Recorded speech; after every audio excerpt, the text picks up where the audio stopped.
बहुत पुरानी बात है। आचार्य महाराज जब राजस्थान में थे, पूज्य ज्ञान सागर महाराज की समाधि हो गई थी और उस समय मुनियों आचार्यों में बहुत शिथिलाचार था और विद्वानों का तो यही कहना था कि आज कोई आचार्य और मुनि आगम की चर्या के अनुसार होना बहुत कठिन है। और एक विद्वान थे पंडित कैलाश चंद जी शास्त्री, बहुत बड़े विद्वान वह माने जाते थे और वह तो यही कहते थे कि हम तो कहीं आते ही जाते नहीं और मैं तो कभी नमोकार मंत्र के 5 पदों को नमस्कार भी हम कभी नहीं करते। हम तो नमो अर्हंताड़म और नमो सिद्धाड़म ही बोलते हैं, क्योंकि हमारी आज मुनियों और आचार्य उपाध्याय किसी पर भी हमारी आज आस्था नहीं है। हमने जगह जगह जाके खूब देखा पर हमें आगम के परिप्रेक्ष्य में कोई भी चर्या दिखाई नहीं दी और उनका कहीं भी आना जाना नहीं होता था। पर उनके एक मित्र विद्वान थे, उस समय आचार्य महाराज मदनगन किशनगढ़ में विराजमान थे और उनके जो मित्र विद्वान थे वो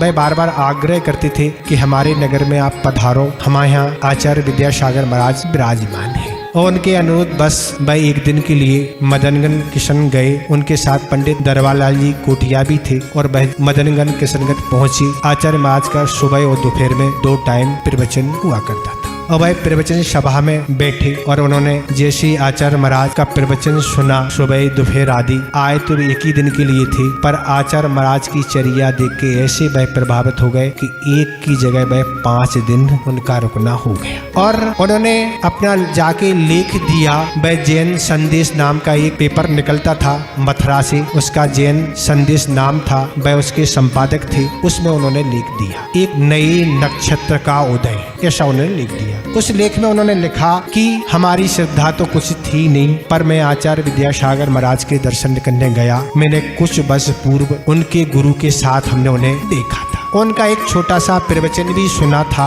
और प्रवचन सुन के ऐसा हमें नहीं लगा था कि जी आगामी इन्हें आचार्य पद मिलेगा और इस तरह की चर्या का पालन करेंगे। मैं यहाँ 5 दिन रखा, दोनों बार मैंने प्रवचन सुने, पर प्रवचन में मैंने आचार्य समदभट्ट, आचार्य कुंदकुंद महाराज आदि आचार्यों की गाथा और श्लोक सारे के सारे पर ही प्रवचन सुने और उच्चारण इतना शुद्ध था कि बिल्कुल व्यवस्थित उच्चारण करते थे और उन श्लोकों गाथाओं की व्याख्या भी बहुत अच्छी सुंदर ढंग से करते थे। उनके द्वारा हिंदी में अनेक दोहे भी लिखे गए, उनको भी वह सुनाते थे और उनका प्रवचन करने का ढंग इतना अच्छा था कि कोई नया श्रोता भी अगर पहुंचे जिसे स्वाध्याय का ज्ञान नहीं है, उसकी भी समझ में वह पूरा का पूरा प्रवचन आता था और इस तरह से वह प्रवचन उनका होता था। और बहुत सारी गाथाएं श्लोक तो आचार्य कुंदकुंद समाज महाराज की तो मौखिक याद थी, उनको पूरा साहित्य उनको मौखिक बिना पुस्तक के ही वह पढ़ते थे। तो ऐसी उनकी हमने चर्या देखी, किसी भी तरह का हमने उनके पास कोई परिग्रह नहीं पाया, ना किसी तरह का हमने कोई शिथिलाचार पाया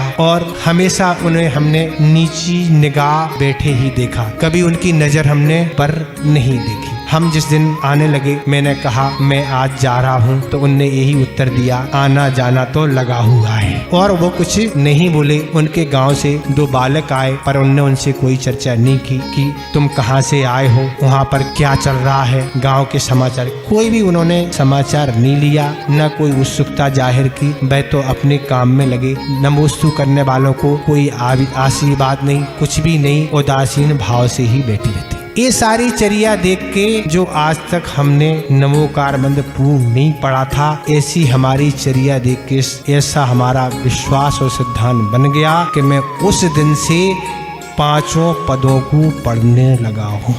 ऐसी चर्या को देख के कि आज भी ऐसे मुनि उपाध्याय और आचार्य आज भी निर्दोष चर्या को पालन करने वाले विद्वान हैं, आचार्य महाराज हैं। हमें तो विश्वास उठ चुका था कि ऐसा शिथिलाचार आज बढ़ रहा है, हमारी आस्था घट चुकी थी। पर हम आप लोगों से यही कहें कि ऐसे आचार्य परमेश्वर के आप आके जरूर दर्शन करें और उनके उदासीन भाव को देख के ऐसा ना सोचें कि हमें आशीर्वाद नहीं मिल रहा है तो हम ना जाएं। तो ऐसे ऐसे आचार्य महाराज के संस्मरण हैं।